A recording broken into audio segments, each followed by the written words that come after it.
One of the problems we hear quite a bit about, both in female prisons and male prisons, is a problem of homosexuality, which I guess has been talked about recently in connection with the prison you're connected with. What is being done about this problem?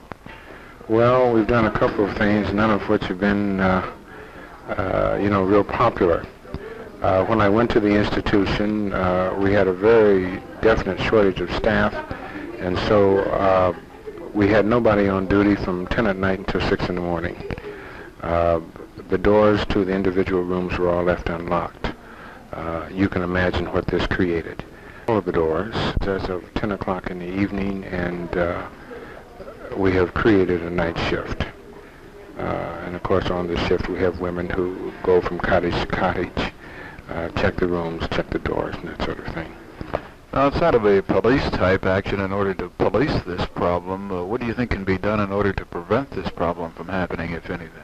Well, I don't know if anything can be done, really. We're fighting human nature, and history points out that when you have all of one sex in one place, you're going to have it.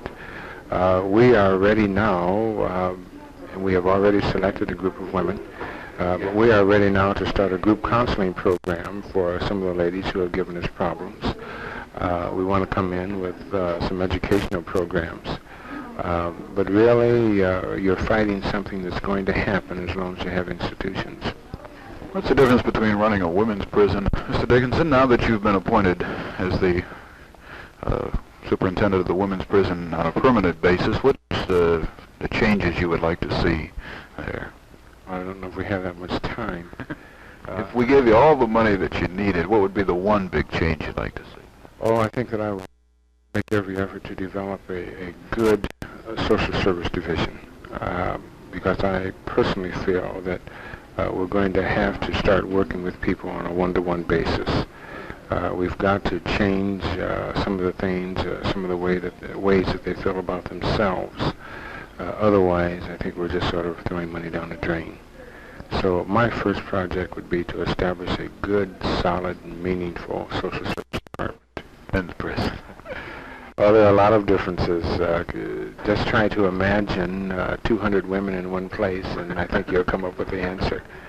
Is it easier or harder? Personally, I think it's much more difficult. For one reason, I don't know how predictable women are, and none of the applied penal procedures work as readily as they do, in the adult male institution. It's just altogether different. In other words, women behind prison walls are just as unpredictable as women on the outside. Very much so.